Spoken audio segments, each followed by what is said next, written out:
haddii aanay walaalkeew kelmadahani saamayn qalbigaaga ku yeelin oo aanay dhaqankaaga toosin run ahaantii shaydaan weyn baa kugu adeeganaye nac allah shaydaan ku yaalla shaydaanka iska naaro istoosi horta inta aynaan bal kelmadaha aan idin sheegayo aanan gudagelin waxaan idinku codsanaa marka hore in aad channelka qabyaaldi TV subscribe aad ii saartaan sidoo kale share tilay iga saacidaan kullay qofka waxyaabaha xaqiiqiga inta badan idin soo gudbiya ama naftiina la taliya kullay dadku wax ka jecel dadka madadaalada iyo waxyaabaha laqwiga ee inta badan social media maanta ka dhex socda u soo gudbiya bay ka jecel yihiin hasa hata waxa shaydaan iyo nafteena ay noo qurxinaya ee waxaan idinkula talin lahaa idinka iyo aniguba in aynu waxyaabaha anfacaya aynu qaadano walow hal kelmadna ha noqotee saas laajigeed anu bishii hal subscribe baan helaa waan iskaga qanacsanahay waa caadi maalmaha kamid ah way dhici doontaa insha Allah oo boos laga waayi doono malaha channelka insha Allah waan kaftamayaa waan iska sifaanayaa hayga xanaaqina waxa weeyaan kelmadaha waxa inoo soo gudbinaya sheekheena ayaa inoo soo gudbinaya sheekh dirir walaalba ilaah baan kugu dhaarshay marka aad dhamaysato 40 minute oo ka kooban yahay kelmadaha sheekha xadiiska oo neer xadiisiyo ee inala hadlaya run ahaantii haddii qofku uu yahay qof in yar oo yani qalbigiisu oo nool yahay oo iimaankiisu oo duux leeyahay way sii toosinayaan haddii uu mid uu ingegsanaa uu yahayna way jilcinayaan waa haddii aad u sii dayso dhagaha oo sidii aad awal u dhageysan jirtay yaa xadiiska waa xadiis aad maqashay run ahaantii waa xadiis aad maqashay laakiin anu waxaan idinku taakiidinayaa oo hadalkaygan la socda inaad sidaa awal u dhageysatay ee aad u dulmartay si ka duwan inaad u dhageysataan ma doonayaa insha Allah oo aad u fiirsataan run ahaantii waxaan rabaa inuu dhaqankaaga qof ahaaneed iyo kaaga bulshada aad kula nooshahay inta xagga ilaahay dhaqankaad ka leedahayba in ay wax weyn ka bedelaan ay toosinayaan ilaa ku aanu ilaahay ugu talagelinoo dashadan qaatay mooyaane ilaahay hay naga dhigay dad hanuunsan oo hadaysan marka bal ila dhageysto sheekha inta sheekha wali baa idin gud waxa ii sheegaya waxaan inta badan halhaysiya anoo kelmad wanaagsan kooran kara lacagna aan igu taagnayn in aan kelmad xun ku iraahdo oo ilaahay igu naco adigu aad igu nacdo adigana aan kugu waayo ilaahayna igu naco lacagna iguma taagno haddaan kelmad wanaagsan oo ilaahayna igu jeclaado adiguna aad igu jeclaato qalbigaaga igu soo dhawaado inaan ku iraahdo igama haboon iyadoo Soomaaliduna ay adeegsato wax la yiraahdo arkal gacayl ku dacaydin waxaan yiraahdaa dacaydii kaftankii dacayd oo isku qaldnaay kaftanku ka yirufay dacaayda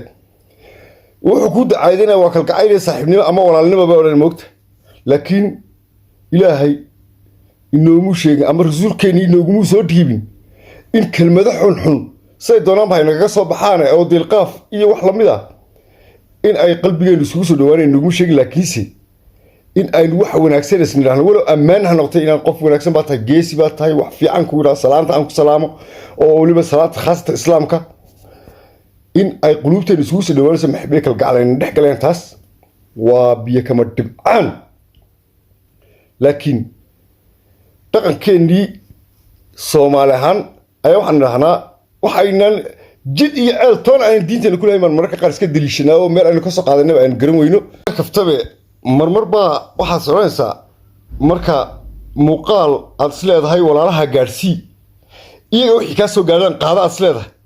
oo waxaad arkaysaa aan aad loo xiisaynin markaasuu shaydaanku oranaya headline-ka hore inta hore ma ka dhigtaa wax been oo soo jiidasho leh inta badan bugtiya beenta jecel yihiin markaas aad shaydaanka iska naaraysaa oo sameeyay balkada ha uga dhigin waan tijaabi qaar kamid ah ama qoraal ahaan aan ku iraahdo ama oran ahaan aan ku iraahdo way ka daawasho badnaadeen kuwii aan sida caadiga ah ee wixii aan iri aan ku soo qoray markaas ay noqon dad waxa wanaagsan isku dhiirigeliya sidoo kale wixii aakhiradeena inaafacay dad isku dhiirigeliya noqono wax ilaahay aynu kaga fogaanayno adduunkeena aan naafacayn dad isku dhiirigeliyayna noqon aynu liidno oo hoos u dhigno dadka waxyaabaha negative-ka aynu soo gudbinay inta badan waayo qofka negative-ka hadaynu siin weyno janis hadaynu siin weyno wallahi ruuxaanta qofka saxmaanta ka caajisi lahaa marka walaalayaal guud ahaan ummadda Soomaaliyeed khaasatan dhalinyarta rag iyo dumarba yaan la hadlayaa insha Allah aynu baraarusanaano wax badan oo aad jeclaysataan khaasatan waxyaabo madadaalo ah oo iska mubaax ah oo aan laqwahayn iyo waxyaabo kale oo aad idin anfici doona oo dhiirigelin iyo ka sheekaynta macdinta ama aniga oo hawlo macdineed ku guday jira waxyaaban yaan dilo wadaagi doona insha Allah ama ogaanina yaan dilayahay qabyaaladi TV hadalka kullay ma dhamaado hadalkuye imikana waxaanu daawanayna insha Allah sheekaynu daawanayna إن الحمد لله نحمده ونستعينه ونستغفره ونعوذ بالله من شرور أنفسنا ومن سيئات أعمالنا من يهده الله فلا مضل له ومن يضلله فلا هادي له وأشهد أن لا إله إلا الله وحده لا شريك له وأشهد أن محمدًا عبده ورسوله أما بعد إخواني وأخواتي في الله السلام عليكم ورحمة الله وبركاته موضوعاً وحكاً دونا وحا ولحرنا الأخوة في الله حقوق وواجبات walaaltinimada ماذا إسلامك iyo sida islaamkeenu u jideeyay iyo walaaltinimadaasi nooca ay tahay inaynu fahamno fadliga ku jira maxaynu xaq isugu leenahay maxaynu ka feejignaanaynaa ama iska ilaalinaynaa si aanay walaaltinimadeenaasi u dhaawacmin walaaltinimadaasi qawaacid iyo tiirar ay ku taagan tahay bay leedahay iyo walaaltinimadii ka dhaxaysay salafka rasuulka sallallahu alayhi wasallam iyo asxaabtiisii iyo intii ka dambaysayba si aynu u eegano cidii aynu kaga dayan lahayn walaaltinimada ugu horeyn walaalayaal waxa muhiim ah inaynu fahamno walaaltinimadani waa mid noocee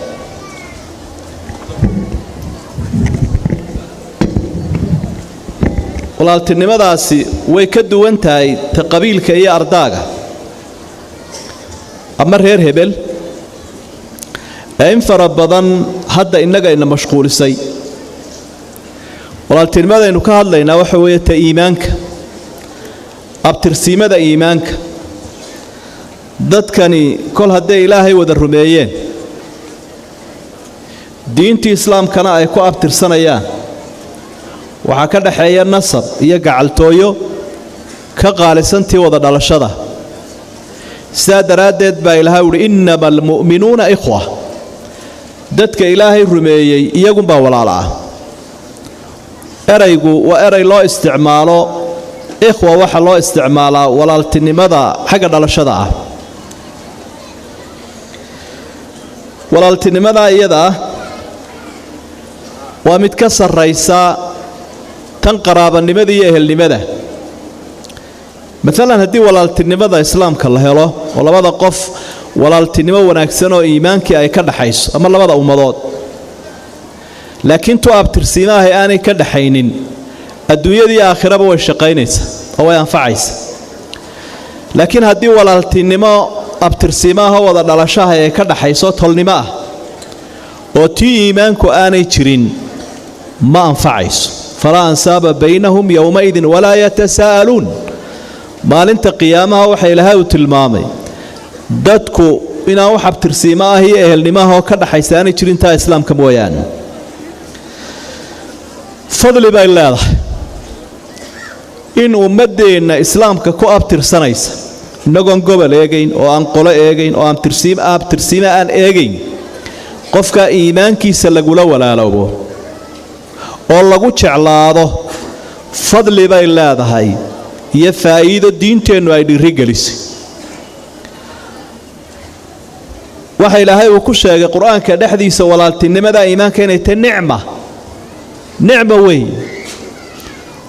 نعمة إلهي وكشري حيث قال واذكروا نعمة الله عليكم إذ كنتم أعداء فألف بين قلوبكم فأصبحتم بالنعمة إخوانا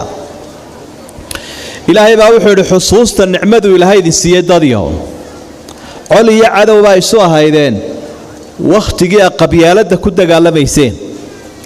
وإذن كأركاو ضدك مركا قبيل كلي وكرد حياة إسلامية إيمان منا لا تحكي لنين قبيل كلفتي سبا استليا وحي يقول قال السنة نفطها بالله اسكتشريا ومشكلة ما انت هايست هديدتكو إسلامية إيمان إيجي لهاين ما سيدا سادتك الله لها نعمة إلهي وكشيء عربو يسد ليسي سنة ضبضا بقلال سنة قبيل يسد ليسي وقت الرسول صلى الله عليه وسلم إلهي وصو صاري ويهشيين ويستعلادين ويولالوبين نعمة دي بحصوص تبا إلهي قد قركي با إلهي إذن كسو بدبادي بورانا ربا كسي سعوتين وطريق لمحبة الله ومدى إسلام مدى إيمانكو أي كده حيث إني تا حقيقيان ولالتنمدى أي هرقليان وحي شيغيسا إن إلهي سبحانه وتعالى وددي وكتش علان لها أي هيان نبي الله محمد صلى الله عليه وسلم حديث صحيح وحي نوغت المامو مسلم كسوغان نبا سعدالو صفري وحاو سو سيارنا يا نين أما قف دينة إسلام ككوال عليهين الكدتكو هذه يشار قرابة أمهلكو أيس صاب بغضان سيقو قف كانوا صاب بغضان إلهي درادي بصاب بغضان خرش بو بحيي وقت بو بحيي سفر بو قلي مقالك كالوغو تغيي intuu dhaxda sii socday baa malag ilaahay uu soo diray malagii baa waraysi la yeeshay xagaad u socotaa magaala heblaayaan u socdaa ninkaasaan soo booqanaya wax qaraabi miyay idin ka dhaxeeyaan ma islaamnimadii iimaanka naga dhaxeeya malagii wuxuu sheegay uu ku yiri fa inni rasuulullaahi ilayk bi anna allaha ahabbak lima ahbabtahu fihi aw lama ahbabtahu fihi malagii waxa uu ilaahay baa ii ka soo diray bushaaradan ku sidaana waxa weeye qofka iimaanka aad ku jeclaatay ee islaamnimo iyo diin ku walaalowdeen jacaylka aad jeclaatay wuxuu ku keenay inuu ilaahay ku jeclaado waxaynu u ordaynaana waa inuu ilaahay ina jeclaado subxaanahu wa ta'ala ahdaafteena iyo ujeedadeena aynu adduunkan u joogno inuu amal falayno inuu ordaynaa waxa weeye inuu rabbiina jeclaado subxaanahu wa ta'ala waxyaabaha ilaahay uu kugu jeclaanayo ama inagu jeclaanayo waxa kamida walaaltinimada iimaanka aynu ku walaalanay oo aynu garanayna maanta dadkeena halkay ka taagantay bal waxaad u fiirsataa inta aynu daliil akhriyayno aayaad leh ahadiith leh niqaadka iyo qodobada mawduucan ku saabsan aynu soo qaadanayna intaas oo dhan yaa la doonayaa inay hirgeliyaan ay dhaqan galiyaan waa inaga inaad isdhaafisa maaha oo aad tidhaahdo cid kale loo jeedaayo casriga asxaabta qoladii joogtay inaga weeye cidda la doonayo inaynu daliilada dhaqan galino walaalayaal inaynu isku jeclaano walaaltinimada iimaanka iyo islaamnimada oo aynu xaqiijino aakhiro waxay noo keeni kartaa ama inoo keenaysaa sidoo rasuulkeenu sheegay sallallahu alayhi wasallam hadiidkii saxiixa ahaa inaynu ku gaadhno darajooyin sare oo ay kamanayaan ama ay jeclaysanayaan anbiyada ilaahay iyo shuhadada iyo dadka wanaagsan nabigu wuxuu sallallahu alayhi wasallam inna min ibadillahi al-awnasan ma hum bi anbiya wala shuhada yaghbituhum al-anbiya adoomaha ilaahay waxa kamida dadaan nabiyalna ahayn dadkii dagaalka ku shahiidayna aan ahayn haddana darajadooda aakhiro iyo jannada waxa jeclaysanaya nabiyada iyo dadkii wanaagsanaaba jeclaysanaya wuxuu nabigu ku fasiray hum qawmun tahaabbu bi ruuhillaahi ala ghayri arham wadada la daraadii isku jeclaaday dadkaas iyadoo tolnimo iyo qaraabanimo aanay ka dhaxaynin maxay nooga baahi badan inaynu hirgelino maxay nooga baahi badan inaynu ka run sheegno وطريق لحلاوة الإيمان واستكمال عراه inaynu ilaahay daraaddii isu jeclaannaa waxay ka turjumaysaa ama ay muujinaysaa in iimaankeennu uu dhab yahay. iimaankeennaas inuu dhab yahay oo uu inoo macaan yahay oo meel wanaagsan uu gaadhay ayay taasi ka turjumaysaa. qofkaad jeclaanayso inaanad maal iyo maslaxad iyo mansab iyo qolo ku jeclaanine jacaylka dhabta ah ee naftu ay diidan tahay ilaahay daraaddii aad ku jeceshahay. nabiyullaahi moxamed sala allahu calayhi wasalam waxa uu leeyahy alaaun man kunna fiihi wajada xalaawata aliimaan. 3 arrimood qofka laga helay macaankii iimaanka wuu dareemay. waxaa ka mid ahaa an yuxiba almar'a laa yuxibu ila lilah. qofku jeclaanayo inuu ku jeclaado ilaahay daraaddii. maxabada shafqiga ama shawqiga ah waa maxabad dabiici ah, laakiin maxaba alitibaaciya waalikhtiyaariya, maxabada laga hadlayaa waxa weeye tan diiniga ah ee naftuba ay diidan tahay doonaysa inay danaysato ee adigu aad ku dirqiyayso aad ogolaysiinayso. walaaltinimadaasi si ay walaalayaal u hirgasho lahaa xuquuqun waa waajibaat. waxa ay leedahay waxyaabo ka dhalanaya. hadday kaa dhab tahay walaaltinimadu ama ay naga dhab tahay inay naga dhab noqoto weeye arrimahan baynu hirgelinaynaa.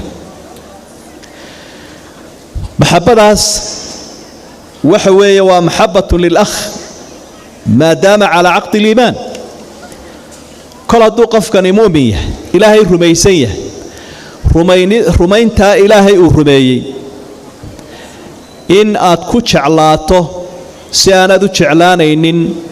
qofka gaalka ah. waa xaq ka dhaxeeya dadka muslimiinta ah jacaylka ay iimaankooda isku jecelyihin oo aanu lahayn qofka gaalka ah. waatuu nebigu inoo sheegaya sala allahu calayhi wasalam xadiidkii muslim ku sugnaa laa tadkhulu ljannata xataa tu'minuu walaa tu'minuu xataa taxaabbuu. iimaan yeelan maysaan buu nebigu uhi sala allahu calayhi wasalam jeero isjeclaataan. jannada geli maysaan jeero isjeclaataan. iimaan yeelan jannada geli maysaan jeero ilaahay rumaysaan. iimaanna yeelan maysaan idinka oo isjeclaada mooyaane. jacaylku wuxuu ka turjumayaa iimaanka. qofka mu'minka ahi iimaankiisa waxaa ka turjumaya inuu walaalihii dadka muslimiinta shahaadanaya ee muslimiinta inuu iimaankooda ku jeceliya. gobolkay doonaan ha ahaadaan, qoladay doonaan ha ahaadaan, waa isku jir keliya wey ummadda islaamka, waana isku xad keliya. wuxuu nabigu ina baray sala allahu calayhi wasalam si ay taasi u sii adkaato qofku markuu walaalkii ilaahay daraaddii u jecel yahay inuu u warramo oo arrintaa uu u sheego oo u idhaahdo uxibuka fillaah, ilaahay daraaddii baan kuu jecelahay. ka kalena uu jawaabo u idhaahdo axabaka allaahu aladii axbabtanii fiih, ilaahay ha ku jeclaado. ilaaha aad daraaddii ii jeclaatay adigana ha ku jeclaado. xuquuqda ka dhalanaysa walaaltinimadaa si aynu xaqiijinno waxaa ka mid ah wujuubu alcataa'i bilfadli. wixii dheeraad ah inaynaan iskaga bakhaylina aynu isugu deeqno. dheeraad baad haysaa, aqoon leh oo awood leh oo adduun leh. wixii aad walaalkaa dheer tahay hadday kaa dhab tahay islaamnimadaa inaad ku jeceshahay wax ka sii. waxaana ka mid a fadlulmaa'i waalacaami waalkors. fadhiga halka aad fadhido ugu deeqoo soo dhowowdheh. haddii aad raashin dheeraada hayso wax ka siiyo ila wadaagdhe. ha ku bakhaylinoo keligaa ha ku ururin. haddii meel lagu haraadan yahay la joogo biyo ku dheer yihiin adiguba aad yeelatidoo gaar ha ku ahaadeen biyaha la cabbayaa walaalahaa wax ka sii dadkoodii iyo dunyadoodii iyo xoolahooda. waxaa ka mid a xuquuqda iyo waajibaadka tiibu alkalaami waalbashaasha fi lwajhi wa raddi salaam. in la dhaqangeliyo walaaltinimada, hadal wanaagsan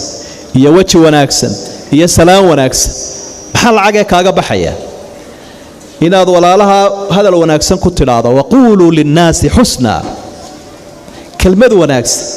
adigoo u ducaynaya, adigoo marxabaysiinaya, adigoo u mahadnaqaya. waxyaabo badanoo inagu adag weeye dhaqankeenna reer miyiga marka la eego. waxyaabo badanoo ummadu inagula yaabaan weeye arrimahaas. laakiin walaaltinimada xuquuqdeeday ka mid tahay. hadal macaan inaad qofka ku tidhaahda qalbigiisuu gaadhaya. weji wanaagsan oo furfuran oo dhoolla cadayna ay ku jirto inaad ku qaabisho qofkan way ka farxinaysaa haddaan wax kaleba idin dhex marin oo qofkaa wejiga aad u ururiso oo sidii wax cadhaysan aad u weydaarato caawo dhan buu qofkaasi ka fikirayaa u leey tola maxaad ku samaysay si fiican kuumu qaabilina waxaynu ogsoonahay salaamta hore markaad walaalkaa la kulantay inaad salaamtaa inay sunnati laakiin ta dambe ee celintu waa waajib laa taxqiranna min almacruufi shay-an buu nebigu leeyahy sala allahu calayh wasalam weji wanaagsanna walaalka aad ku qaabishide ha yaraysanin waxa wanaagga la idhaahdo waxaa ka mid ah xuquuqdaas khafduljanaax dadka inaynu dabacsanaan kula noolaanno qabaa'ilku inay ku wada noolaadaan madaxdiiyo raciyaddu ay ku wada noolaadaan culimmadiiyo cuquushu ay ku wada noolaadaan jaarku ay ku wada noolaadaan dadka xaasilayda ahay si dabacsan oo nafis iyo naxariisi ay ku jirto inay ku wada nool yihiin iyo dulqaad iyo cafis rasuulku wuxuu leeyahy sala allahu calayhi wasalam xadiidkii muslim ku sugnaa wamaa zaada allaahu cabdan bicafwin ilaa ciza addoonka rag iyo dumar mid kasta ahaadee hadduu ummadda iska cafiyo iska daa iska sii iska dhaaf hadduu cafiskaa kula socdo qofku oo qof cidhiidhi ku nooloo cadaawad badan aanu ahayn ilaahay cisi buu u kordhiyaa kii ku dulmiye waad iska daysay kii xoolaaga qaatay waad iska daysay ilaa kaa lumi maayaane ilaahay agtiisay ku yaallaanoo akoonka allay kugu sii jiraan cisi baa kuu kordhay buu nebigu leehy sala allahu calayhi wasalam halka innagu aynu aragna nacasnimo iyo doqoniino haddii wax lagaa qaatay inaad cafido cisi baa kuu kordhaya buu leeyahy rasuulku sala allahu calayhi wasalam waxaa ka mid a xuquuqda aynu isku leenahay alsacyu bishafaacati alxasana walaalka ama walaasha ama ummadaada ama jaarkaaga dadkaa ilaahay rumeeyey inaad erga u gasho oo wejigaaga aad wax ugu tarto adugu waxaad leedahay kelmad la maqlayo waxaad leedahay erga la aqbalayo cid buu qofkani wax uga baahan yahay wuxuu xaq u leeyahay waxaanu xaq u lahayn maaha waxuu dulmi ku samaynayo oo dadka uu ka qaadayo loogama ergaynayo taasi waa shafaaca aan wanaagsanayn shafaacada wanaagsan waxa qofkani wuxuu xaq u leeyahay cid uga baahan yahay la siin waayo waad u ergaynaysa man yashfac shafaacatan xasanatan yakun lahu nasiibun minha qofka erga wanaagsan gala ilaahayna ajri weyn buu diyaariyey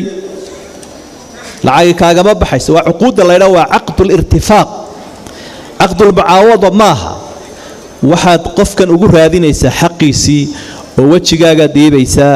oo waxbaad ugu taraysa marka waxaa laga yaabaa qofka inaad adduun siiso mararka qaarkood inay uga fiican tahay inaad eray u tidhaahdo arrintaasina aad bay u muhiim tahay hadduu qof walaalka ay ku yimaado rag iyo dumar mid kasta ahaado isagoo hebel ka cabanaya isagoo shaqo doonaya isagoo in wax la siiyo doonaya isagoo in qaadhaan loo ururiyo doonaya kelmaddaa ii dheh caaqil hebelow suldaan hebelow rag iyo dumar mid kastaba isku dar sheekh hebelow wixii aad kari karta u qabo waxay ka mid tahay xuquuqda walaaltinimada sidaa uu qur-aanku ina barayo hum fii dillillaahi tacaala yowma alqiyaama wuxuu rasuulkeennu inoo sheegaya sala allahu calayhi wasalam toddobada maalinta ilaahay qiyaamaha markaa dadku ay kululaadaan uu hadhaynaya maxaa ka mid ahaa laba qof oo ilaahay daraaddiisu jeclaaday bal aynu isku dayna inaynu kuwa ka mid noqonno nafteenna wax badan baa ku adaga intood qorato qodobadan bal isku day inaad mid walba dhaqan geliso si ilaahay subxaanahu wa tacaala uu ajrigaa iyo abaalmarintaa kuu siiyo waxaa runtii xuquuqdaas iyo waajibaadka faraha badan ee qofka mu'minka ah uu hirgelinayo ka mida nusratu alikhwaan almadluumiin dadka laga gardaran yahay inaad garab gasho oo aad saacidood u hiiliso ama qabiilo ha ahaadeen ama qoys ama qofka muslimkaa dhaqankiisa maaha walaalkii oo la dulmiyayo oo lagu xadgudbayo ama gaal ha dulmiyo ama islaam ha dulmiyo inuu iska eegto inuu yidhaahdo afaarihiisa geli maayo maxaa iga khuseeya waxaasaa iga raacaya wixii uu qaban karo waa inuu u qabta sidaa ilaahay buu ihi wain istansaruukum fi ddiini facalaykum annasr dadkaa walaalihiin hadday gargaar idin weydiistaan islaamnimada idinka dhaxaysa daraaddeed u hiiliya baa ilaahay u hiiliya wixii aad ugu hiilin karto waxaad ugu hiilin kartaa adduun awood mid kastaba ha ahaato waajibaadkaa waxaa ka mid a waajibaad ijtimaaci ah oo islaamkeennu ina barayo oo bulshada ka dhaxeeya oo noloshooda ay ku qurxinayaan oo walaaltinimadooda iyo wadajirkooda ay ku qurxinayaan oo aynu odhan karno wax badan baa la iska fududaystaa maanta laakiin inaynu soo noolayno ay waajib tahay waxaa ka mid ah qabuulu lhadiya wastijaabatu واستحباب الإثابة qofkan walaalkaay rag iyo dumar mid kasta hadduu ku ixtiraamo hadiyad kuu keeno si wanaagsan uga aqbal ha yaraysanin aduguna isku day inaad hadiyadda ka abaalmariso oo aad u jawaabtood hadiyad kala siiso innaga waxa dhacda qof baad wax siinaysaa waxa laga yaabaa inuu ku huruufo oo uu ku dhaahdo waxa wax ka weyn baanu kaa sugayn ba waxaanaad la shirtimi qof baa midalan dabadda ka imanaya bulshadeena ka mid ah qaraabadiisii ehelkiisii asxaabtiisii buu lacag u qaybinayaa ama hadiyad u qaybinayaa sankay ka galayaanba waxay dhahayn adiga oo intaasoo dhan maqnaa intaasoo xoolaa la sheegay inaad haysato ma maantaad intanna siisay waxaan kaa qaadan mayna qaadoo naga tag way moral jabinaysaa qofkaasoo waxaa laga yaabaa inaanu dadkii dib ugu soo noqoninba qaar baad markaa dabadaha tidhaahdo maxaa u iman weydeen waxay ku odhanayaan dee dadkii sooaalkii ma sii fadhfidhiyaan waxa faraha badan naga doonayay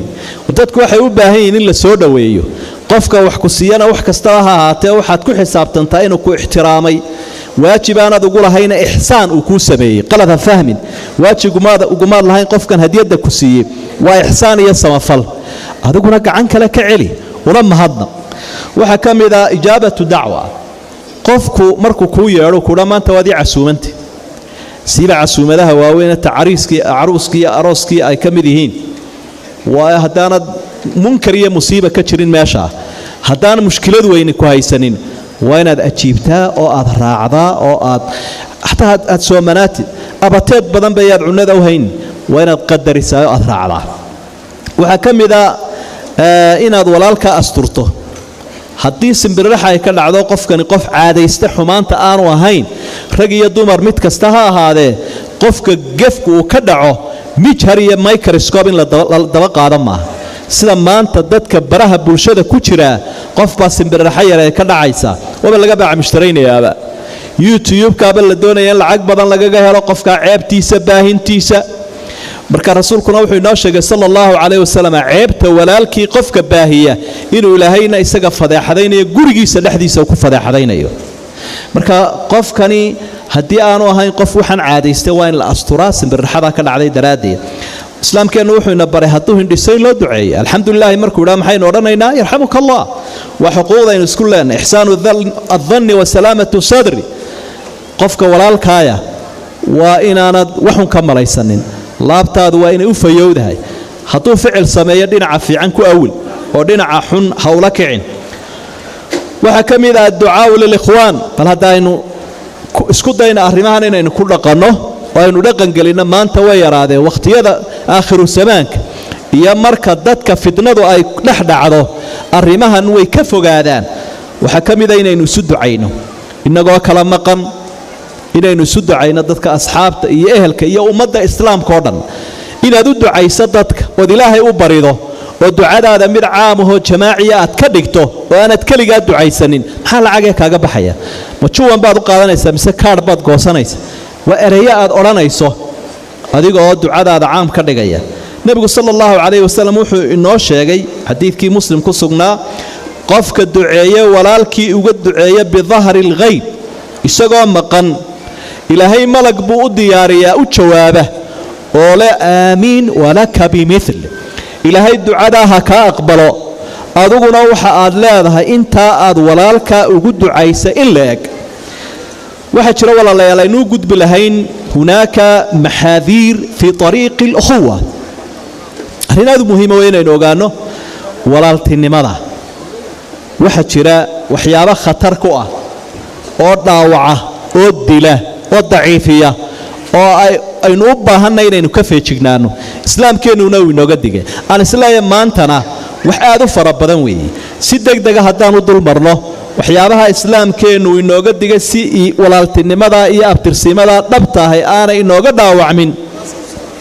waa arrimo aynu odhan karno way ku badan yihiin bulshadeena qaybaha kala duwan hadaynaan isamaanayn waxaynaan ahayna aynaan iska dhigayn waxa kamid ah alghiiba waxa la yiraahdaa xanta inaad walaalaha xamataa waxay sheegaysaa waa dhaawac ku imanaya walaaltinimada dee qur-aankuna suurat ulxujuraat ilaahay waa kaga digay waxaanu ka dhigay haddaad walaalkaa xamanayso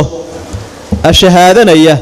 oo islaamka ku walaalatihiin adigoo hilibkiisii cunayoo kale oo isagoo geeriyeysan ayaad hilibkiisii cunaysaa muuqaalkay leedahay fadiicee khatartaa waa dareemi karaysa nabiguna sala allahu calayhi wasalam wuu inoo tilmaamo wuu inoo tacriifiye waxaa la yidhahda xanta waa mafhuum iyo aragti laga yaabo inaynu inagu si kale u aaminay taasuu saxayaa waxay yidhaahdeen xantu waa maxay ama isagaa yidhi atadruuna malghiiba xantu waxay tahay ma taqaaniin dikruka akhaaka bimaa yakrah waa walaalkaayoo aad ku sheegto wax uu karaahiyaysanayo walow ha ku hor joogaba hadda innaguna waxaynu nidhaahnaa hebel maan xamanine waan ku xariiray isagoo ay hor joogaan warkan ku caddeeyey taa dadkeennu xan uma aaminsanaa laakiin inay xan tahay buu nebigu inoo sheegay waa dicaayadda waa magacyada xuna la isku isticmaalayo waa ka cadhaysiinta qofka gardarro walaalka aad uga cadhaysiinayso waa xan waxaa ka mid ah waxyaabahaas namiimada waxaa la ydhaha iskudirka taasoo aad u badan raggu ha ka feejignaado welibana dumarku aad ay isaga sii ilaaliyaan arrintaasi waa arrin khatar badan intaasoo daliilaha ka digaysa qur-aanku intee oo aayadood buu ku soo qaaday qofka namaamka laa yadkhulu ljannata namaam wuxuu nebigu ina leeyay sala allahu calayh wasalam jannada ilaahayba ma galo qofka dadka isku diraya waxaa ka mid a tajasuska inaad dadka dabagasho oo aad soo basaasto oo akhbaartooda iyo arrimahooda aad soo wardoon u noqoto dabagasho si wixii ku qarsoon aad u soo bandhigto suurat ulxujuraat baa ilaahay kaga digaya subxaana wa tacala waxaa ka mid ah sukhriyada waa arrinta marar badan shaqada inoo noqota in qabaa'ilku ay isku dheeldheelaan shakhsiyaadku ay isku dheeldheelaan oo qofka aad xaqirtood xumayso bixasbi imri'in min ashar an yaxqira akhaahu lmuslim nebigu wuxuu leeyay sala allahu calayh wasalam qofku dembi kaleba haddaan u samaynin dembi waxa ugu filan inuu walaalkii xaqiro bala u fiirsada walaalayaa qabaa'il dhan oo ummaddeenna ka mida ayaa la leeyahay hablahoodana lama guursado waxay gowracaanna lama cuno isku abtirsiime ma ihin maxay taasi tahay waa dad muslimiin oo walaalahaaya wax adeerta inaanay jirin weliba wax badan xirfad iyo farsamo iyagu ina dheer waa arrimaha u baahan dhallinyarada iyo ajyaashiya qarniga soo kordhaya ay waajib ka tahay in laga tallaabsado waxaynu ognahay qabaa'ilku inay isu faanaan kani waa laandheere kanna waa laanka waxaynu ognahay tujaarta iyo fuqaradu inay isu faanaan dhaqanka qofka muslimka amaha taas waxaa ka mida waxa la yidhaahdo cadhada badan walaalahaaga mu'miniinta alla yaqaanka iimaankale markaad la joogta iska ilaali cadhada badan xuquuqdan ay luminaysa laa taqdab laa taqdab laa taqdab buu nebigu ku celinaya calayhi salaatu wasalaam markuu la talinayay ninkii talada weydiistay ha cadhoonin ha cadhoonin ha cadhoonin waxaa ka mid a kibirka iyo quruurka waxa la yidhaahda qofka kibrayaa waa qof nuqsaan dareemaya iskuna dayaya nuqsaantiisa inuu kabo laakiin qofka isku kalsoon ee naftiisa iyo mabdigiisa ku kalsooni ma kibro kibirkiisa wuxuu ku qariyaaba ma jiraba sidaa darteed rasuulku wuxuu ina leeyay sala allahu calayh wasalam xadiidkii muslim ku sugnaa man kaana fii qalbihi midqaalu daratin min kibri laa yadkhulu ljanna man kaana fii qalbihi midqaalu daratin min kibri jannada ilaahay ma galo qofka qalbigiisa uu ku jiro quraanjada wax leegoo kibirah maxaad u kibri waxaa tahay waa inaad sogaataa raxima allaahu mra'an carafa qadra nafsi bulshadeenna iyo walaalaheen iyo jaarkeenna iyo ummaddeenna aynu ka ilaalina inaynu kibir iyo isla weynaan iyo qabka waxa laydhaa kula noolaano reer hebel qab bay leeyihin hebel qab buu leeyahy haddii lagu dhaahdo kibir bay leeyihin weeyi inaynu luqadeenna fahamnaa muhiima qofkaasi dee waa qof qable buu ku leeyahy waa qof kibraaniya waa xumaantii oo laysku ammaanayo waad fiicantao qab baad adigu leedahay qab waxaa ka fiicnaa inuu idhaahdo culuwul himmaad leedahay oo hankaagaa sarreeya hankoo sarreeya dee waa qofka wax weyn raadinayo doonaya adduun iyo aakhiraba laakiin aad tidhaahdo qab baad leedahay ama qab baanu leenahay waa kibirkaasina waa kaa sharcigeennu diiday waana arrin ilaahay uu gaar u leeyay subxaanahu wa tacaala waxyaabaha walaaltinimada dilana waa ka mid waxyaabaha walaaltinimada dila waxaa ka mid alhajru kala tegidda qof baa isa seegaysaan ma salaamaad leedahay xaggaasaad u jeesanaysa isaguna xaggaas u jeesanaya bal dhaqankaa dib igu noqda waa wax nafta iyo shaydaanku ay dabada ka riixayaan rag iyo dumar ku badan culimo iyo madaxba ku badanba qofkii waa laysa seegaya nafta waxaad inaad ku qasabto 3 cisho siduu nabigu inoo sheegay intaan la gaarin inaad nafta xarig soo sudho aad salaamtii ku bilowdo walaalka si hadalku idinku bilaabmo oo naftaada aad u dirqido ilaa adiga laftigaagu cidhiidhi baad ku sugan tahay inta qofkan cadaawada idinka dhaxaysa iyo ciil waxa kamida al-ghilza adayga aad ummadaada aday kula nooshay madax iyo raciyad mid kastaba ahaw sax ma aha waxa kamida qadriga ballan xumada ballantii meeday qofka hadaa ballantaan waxay ka turjumaysaa inaad ballanta u oofisaa inaad qadarinayso qiimeynayso weyneynayso haddii aad ballanta kaga baxdo ama aad iskaba ilowdo waxay sheegaysaa qofkaasi agtaada inaanu miisaan ka lahayn isaguna sidaas uu fasiranaya kadibna labadii qof way kala durkayaan waxa kamida damaacinimada waxa la yiraahdaa miyaynu isba qabsan lahayn ummadan isaysatay isdilaysa ee madaxa isla dhacaysa haddii wax la isu ogolaan lahaa oo walaalka aad kamid u arki lahayd inuu adiga kula mid yahay oo cunadu ay noqon lahayd cun iyo cun kursigu noqon lahaa ma adaa qaadan mise aniga mise waynu qaybsanaa laakiin markuu noqdo wax walba aniga iyo inaga iyo annaga arintu markay halka taagantay damaacinimadu waata aynu isku haysanay runtii dulmiga badan sababtay waxa kamida waxyaabaha walaaltinimada maxaadiirta khatar gelinaya shamaatada waxa la yiraahdaa shamaatadu waa baxay waa ku wiirsiga iyo ku farxidda aad ku faraxdo qofkan dhibaatada gaadhay qabaa'il baa dagaalamaya laba qof baa isa seegaya qoys baa isfuraya dadka qaar kood baa oranaya way ku farxayaan musiibadaas ku dhacdo cuqubadaas ku dhacdo waxa say sameeyeen alla ilaha bagada inaad walaalaha kula dhaqantaa waa musiibo aad iyo aad u weyn waa inaad iska ilaalisaa waa inaad tiraahdaa musiibada ku dhacday iyagana ilaahay ha ka dajiyo khilaafka allaha ka saaro dagaalka allaha ka dajiyo ha walaaleeyo ilaahay wanagana hana soo gaarsiinin walaalaha yana dhibka ku dhacay kuma faraxna waa ka xunna waxa kamida walaalayaal maxaadiirta walaaltinimadeeda dhaawac ayuu nabigu ka digay intuu nusuus bay wada leeyin al-bay'u 'ala al-bay' qofkani hadii uu alaab iibsaday gaari buu iibsaday guri buu iibsaday mashruuc baa loo aqbalay qabuul baa jira inaad adigu kaga dul dhufato waa guryaha la isku qabsanayo nin baa cimaarad ku jira qaar kale ku haweenaya ku eriyaya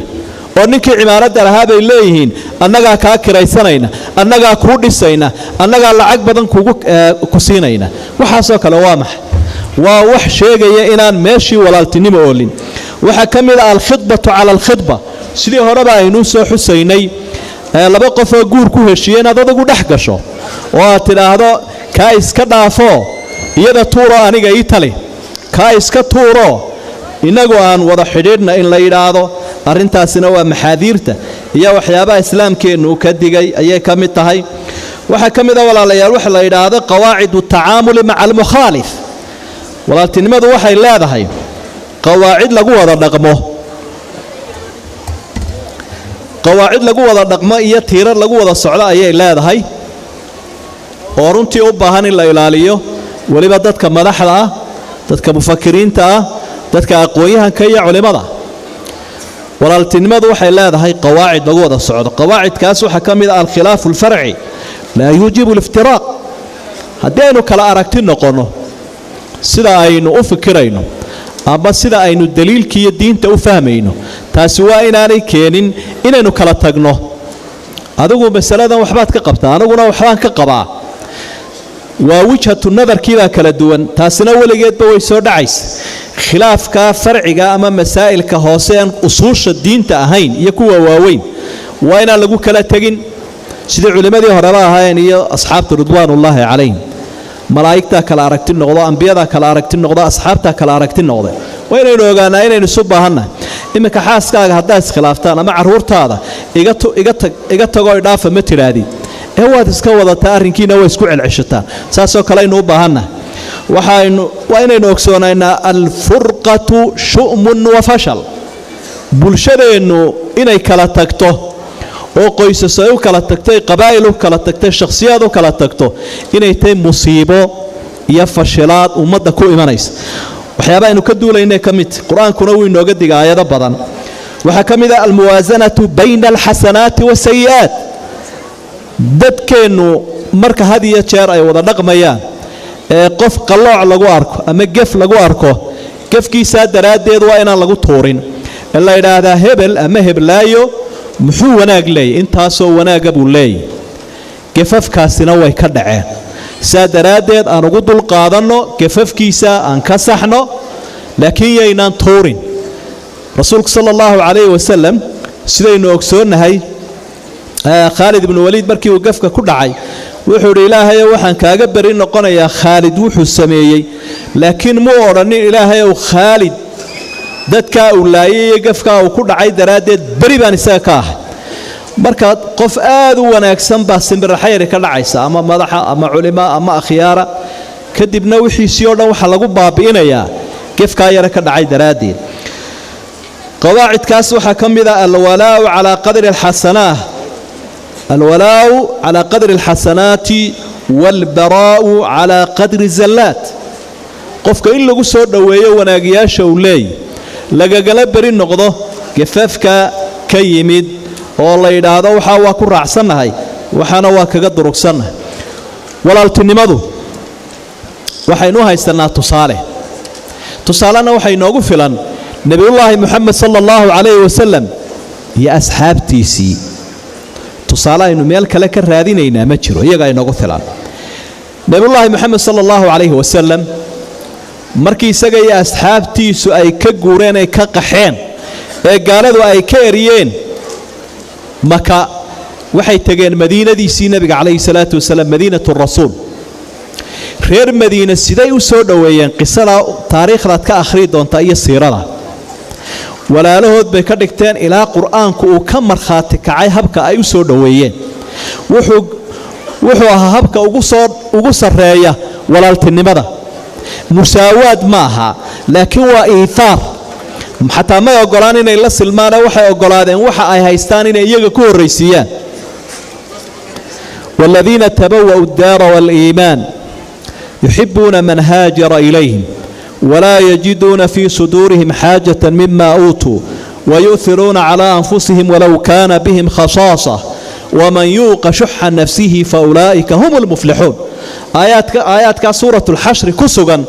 أيو لهي وغمر خاتك عي أصحابتي نبي غير مدينة سيدا أي ولا له هذا سودويين iyadoo aynu ogsoonahay had iyo jeer dadka qaarkood markay soo qaxaanay dad u yimaadaan meel degan waa la fiigiyaa waa la fogeeyaa oo waxa la yiraahdaa qaxoontigani hana daayaan oo hanaga durkaan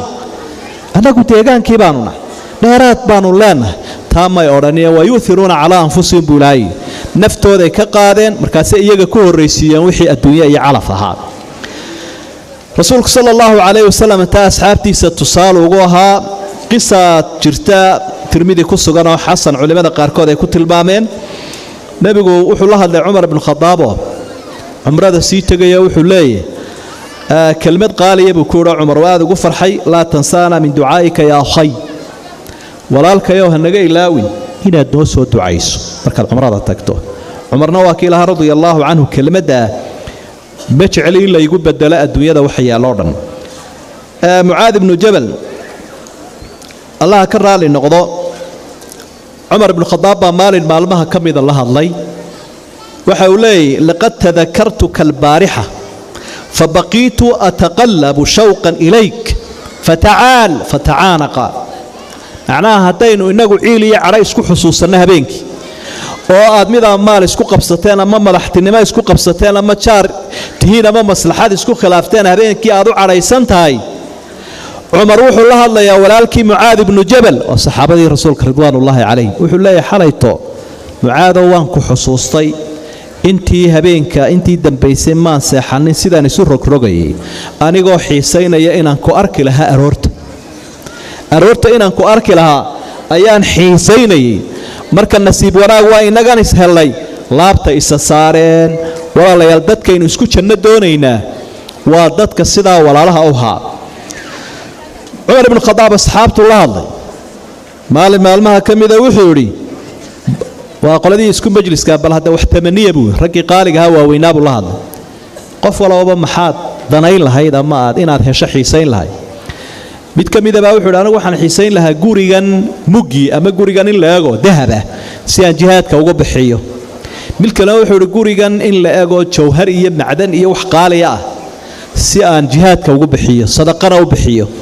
cumar wuxuu yidhi laakiin anigu waxaan tamanii lahaa gurigan muggii oo la mida abi cubaydata bnu ljaraax gurigan muggii oo rag ah oo raggaasina ay la wada mid yihiin abu cubayda si aan u helo dad muxsiniina oo mujaahidiina oo culimaa oo akhyaara oo kaalinta aan doonaya ay buuxiya marka wuxuu leeyahay wax la helo waxa ugu qaalisan walaalka oo weyn oo qiimo badan oo diinta ilaahay isku kaa garab taaga iyo dagaalka iyo difaaca cadowga saasay u fikirayeen asxaabta aynu ku dayanayno iyo rasuulkii hormuudka waha sallallahu alayhi wasallam halkaasaanay ka taagnayd walaaltinimada islaamka ee abtirsimada qiimaha badan ee aakhiro la isugu shafaaco qaadayo ee aynu odhan karna maanta adduunyadanna haddaad haysato dad si fiican u walaalatiin way kaaga roonaan karaan tolka haddaad xanuunsato iyaga dabadda kuu diraya iyaga xoola kuu ururinaya iyaga faqriga kaala qayb qaadanaya sidii lagaaga dulqaadi lahaa walaaltinimadaasi halkaasuu islaamku ka taagan yahay innagu halkaynu ka taaganna allah ina soo hanuuniyo walaaltinimadii wanaagsanayd ee islaamkana allah inoo fududeeyo waxaynu haynaba allah inoo barakeeyo dad mu'miniin oo miyir qabana allah inaga dhigo asalaamu calaykum waraxmatullaahi wabarakaatuh